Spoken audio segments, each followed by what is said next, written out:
नमस्कार मित्रांनो, मी आहे तुमचा मित्र चोकोंद पोटोबा. आलो आहे नवीन फूड स्पॉटच्या शोधात.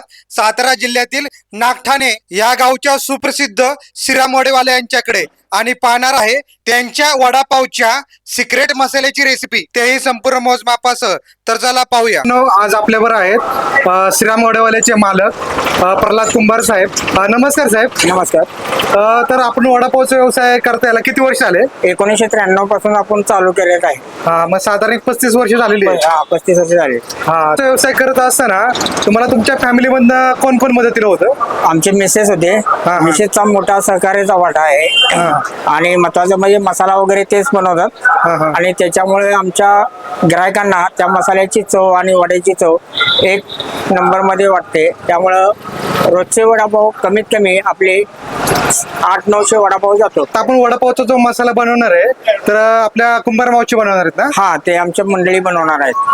आपल्या बरं आहेत कुंभार मावशी. कुंभार मावशी ना आपला श्रीराम वडापावचा स्पेशल मसाला कसा बनतो ते दाखवणार आहेत.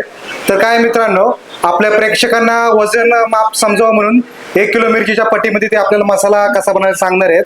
तर नेहमी ते 5 किलोच्या किंवा 10 किलोच्या बॅच मध्ये काम करतात. तर मी तुम्हाला मिरचीचा मसाला कसा बनवायचा हे मी तुम्हाला सांगते. 1 किलो मिरची, पावशेर लसूण, पावशेर आलं, कढीपत्ता, जिरं मोहरी आणि चवीनुसार मीठ. तर जिरे मोहरी किती घेतली आपण? हे एक छटाक ते घेतलेला आहे. तर काय होतं की आपल्या प्रेक्षकांना ना एक छटाक ते माप कळत नाही, तर थोडं ग्रॅम मध्ये सांगितलं तर बरं होईल. 50 ग्रॅम मोहरी, 50 ग्रॅम जिरं. ठीक आहे. तर आता आपल्याला हे मिक्सर मध्ये बारीक करून घ्यायचंय का? मिक्सर मध्ये बारीक करायचं. पहिल्यांदा मिरची बारीक करायची, नंतर लसूण, आलं, कढीपत्ता चिरून घालायचा, नाही तर हाय असाच टाकला तरी चालतो. तर ते आपलं मिरची कसं आपलं बरड बारीक करायचं का एकदम बारीक पेस्ट करायची? भगर करायची, भगर. म्हणजे थोडस बरड राहिलं पाहिजे. मोठं थोडं पाहिजे, एकदम बारीक नाही चालत. आणि लसूण आणि आल्याचं कसं करायचंय? लसूण आलं बारीक करायचं एकदम पेस्ट सारखं. ठीक आहे. तर आता आपण मिक्सर मध्ये बारीक करून घेऊ. पाहू शकतो आपण असं आहे ना, मिरची लसूण आणि आलं बारीक करून घेतलेलं आहे. साधारण थोडं बरडच बारीक करून घ्यायचंय. त्यामुळे आपल्या मसाले ना खूप बारीक टेक्स्चर येत आणि त्याचबरोबर टेस्ट पण चांगली येते. तर आता आपल्याला फोडणी द्यायची आहे. तर मावशी आता फोडणी द्यायची तर आपल्याला किती तेल लागणार 1 किलो मिरचीसाठी? तेल पावशेर का? ठीक आहे. तर आता आपण फोडणीची तयारी करून घेऊया. तर आता 1 किलो मिरचीसाठी आपण ना पावशेर तेल घेतलंय मित्रांनो. आता तेल थोडं गरम होतं थांबूया. आपण छान तापलेलं आहे. तर आता काय टाकायचं मावशी आपल्याला? जिरं मोहरी आपल्याला टाकायचे. ठीक आहे. तर मित्रांनो आपण आहे ना 30 ग्रॅम जिरं आणि 30 ग्रॅम मोहरी घेतलेली आहे. आता छान तडतडू लागलेलं आहे बघा. जिरं मोहरी चांगली भाजली की लसूण टाकायचं आधी. तर मित्रांनो आपण 1 किलो मिरचीसाठी ना पावशेर लसूण घेतलेलं आहे. कढीपत्ता नंतर. तर कढीपत्ता प्रमाण किती पाहिजे कढीपत्त्याचं? आपल्याला किती पाहिजे तेवढं वापरायचं, म्हणजे आपल्या आवडीनुसार घ्यायचं आहे. आवडीनुसार. तर जेवढा कढीपत्ता टाकाल तेवढं चांगली भाजी टेस्ट आहे. चांगली आहे. ठीक आहे. लसूण झाला की नंतर आलं. तर मित्रांनो आलंही आपलं पावशेर आहे, लसूणही पावशेर आहे आणि आपली मिरची 1 किलो आहे. हे चांगलं भाजलं ना की नंतर मिरची टाकायची. जर आलं लसूण जिरं मोहरी चांगली एकत्र एक जीव लावून भाजून घ्यायचं. म्हणजे साधारण लाल होतपर भाजायचं का? तर मावशी आता तुम्हाला बरेच वर्षाचा अनुभव झाला आहे मसाला करण्याचा. तर मसाला करताना काय रेग्युलर ज्या अडचणी येऊ शकतात त्यामधल्या काय अडचणी असतात? अडचणी काय नाही त्याच्यात येत. लसूण जिरं मोहरी ही असली नाही व्यवस्थित सगळी की कुठलीच अडचण येत नाही त्याच्यात. फक्त मसाले चांगले भाजले ना की वड्यापावाला टेस्ट चांगली येते. तर आता मिरची टाकून घेतलेली आहे. मिरची घेतली. आलं लसूण चांगलं लालसर भाजलं होतं. तर आता मिरची टाकून घेतली आहे. तर आता किती वेळ परतायचं आपल्याला तेलात?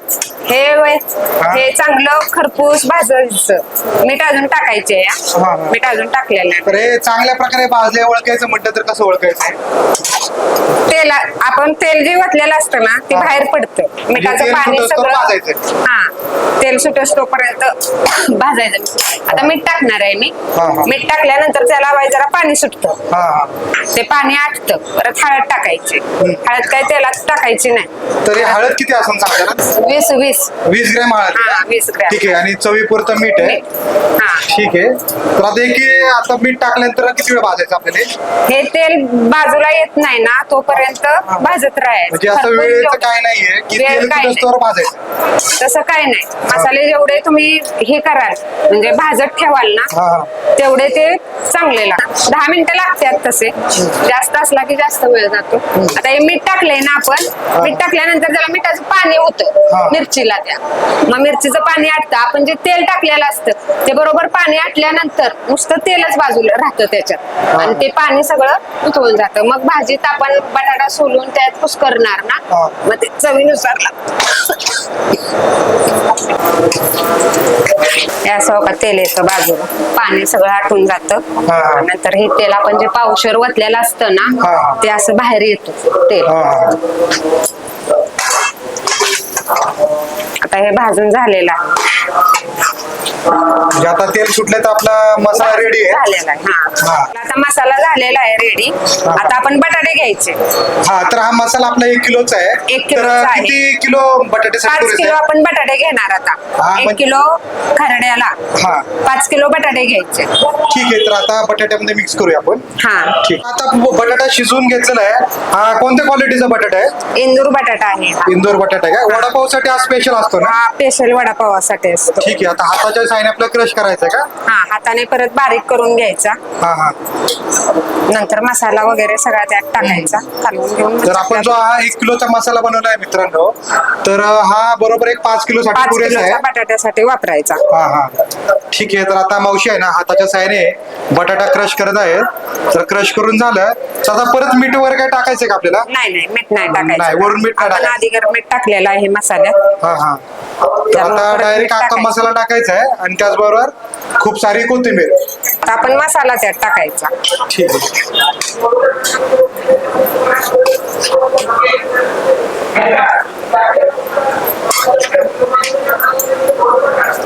आता हाताच्या साईनेच मिक्स करायचं का? हाताच्या साईडने. हा. तर काय टाकायचं आहे आपल्याला? आता कोथिंबीर टाकायची आपण. हा, हा, हा. तर हे वडापावची रेसिपी तुम्ही आम्हाला दाखवताय, पण तुम्ही नेमकं कुठून शिकला? आमच्या मिस्टरांनी शिकवलंय हे सगळं. हा का? त्यांच्यापासून ही प्रगती पुढे झालेली आहे. हा. आमचं हॉटेल वगैरे सगळं म्हणजे पहिले मिस्टरच सगळे शिकलं. हा. नंतर आमच्या घरातली फॅमिली सगळी शिकत गेले, मुलं वगैरे आमचे. हे सगळं मिस्टरांच्या मुळे पुढे आलेलं आहे हा. सगळं.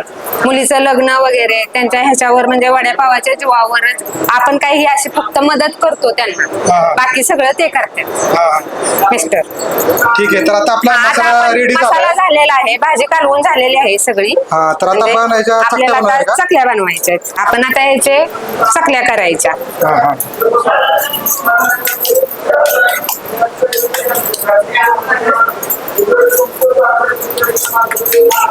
आता हे साधारण आपला 5 किलो बटाट्याचा आपण मसाला तयार केलाय.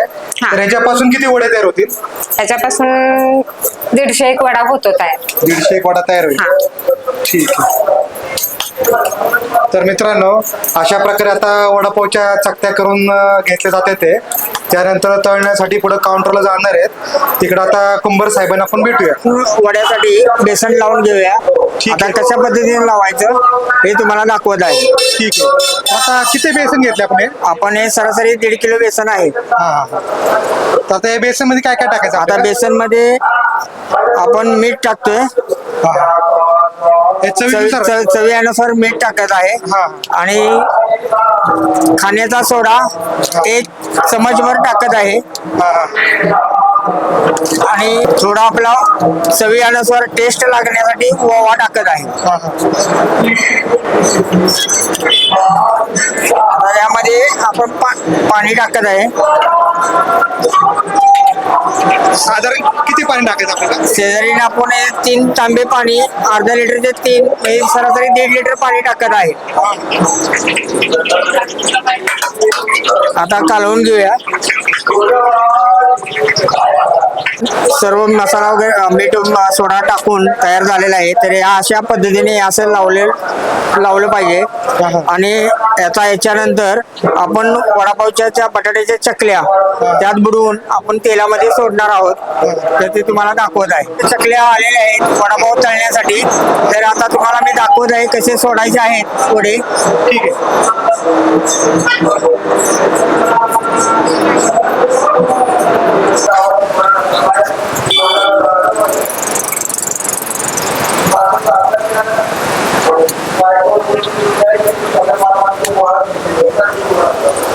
तर आपण एका वेळी आता साधारण किती वडे सोडतो आपण तळायला? आपण आता त्या कडेमध्ये कमीत कमी 50 वडे बसतात. हा. तर दिवसभरात साधारण किती वडे पण तळतो?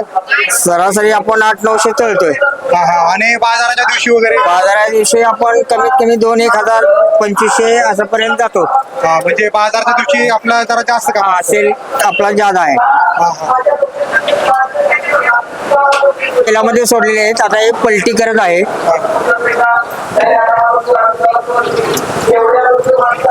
आणि आता वडे तेलामध्ये सोडलेले पलटी केलेले आहे. तरी आता हे 10 मिनिटानंतर अजून एकदा पलटी करून नंतर तयार होतील. मग खाण्यासाठी योग्य होतील. ठीक आहे. आपले वडे सर्व तयार झालेले आहेत. खाण्यासाठी चविष्ट आणि रुचकर असा हे वडापाव आहे. एक वेळ अवश्य भेट द्या. ठीक आहे मित्रांनो, अशा प्रकारे ना श्रीरामचा स्पेशल वडापाव कसा बनतो ते आपण बघितलेला आहे आज. तर खाण्यासाठी तुम्हाला भेट द्यायची असेल तर सातारा जिल्ह्यातील नागठाणे गावी आपण भेट द्या. तर वडापाव सेंटरचं नाव आहे श्रीराम वडेवाले. तयार झालेले आहेत. तर गिरायकांसाठी कशी डिश बनवली जाते हे तुम्हाला दाखवत आहे. आता आपण पहिल्यांदा पाव फाडत आहोत. त्याच्यामध्ये लसणाची चटणी अशी टाकत आहे. त्याच्यानंतर हा वडापाव आणि कांदा आणि एक मिरची अशी ठेवली जाते. आणि आपल्या चविष्ट वडापाव हा कशा पद्धतीने डिश दिली जाते हे पहा. ही अशी डिश दिली जाते. पण अवश्य भेट श्रीराम वडेवाले यांना भेट द्यावी. नागठाणे येथील ग्रामपंचायत शेजारी आहे. ठीक आहे, धन्यवाद साहेब. ओके. काय केलं साहेब? हा श्रीरामचा वडापाव आहे. खूप छान आहे. चांगला आम्ही पहिल्यापासून खातोय. चवीला चांगला सुंदर आहे. किती वर्ष झाले त्या इकडे? आम्ही लहानपणापासून खातोय. हा. तर याला आपण रेटिंग द्यायचं ठरलं किंवा मार्क द्यायचं ठरलं तर 10 पैकी किती देताल? 1 नंबर. 100% चांगला आहे रिझल्टचा. म्हणजे मस्त वडापाव चविष्ट आहे. हो का? मस्त मस्त. कसा वाटला वडापाव? छान आहे वडापाव. 1 नंबर आहे. चटणी आहे, मिरची आहे, वडापाव टेस्टी आहे, स्वस्त आणि मस्त मध्ये आहे. छान आहे वडापाव. तर हा कितवा वडापाव आहे तुमचा आता? हा कितवा वडापाव आहे? मगाशी 2 खाल्ले ना? हो, मगाशी 2-3 खाल्ले. आता पाचचे पार्सल आहे. हा हा हा. ऑर्डर 5चे आहे. हाय व्यवस्थित छान आहे वडापाव. ठीक आहे.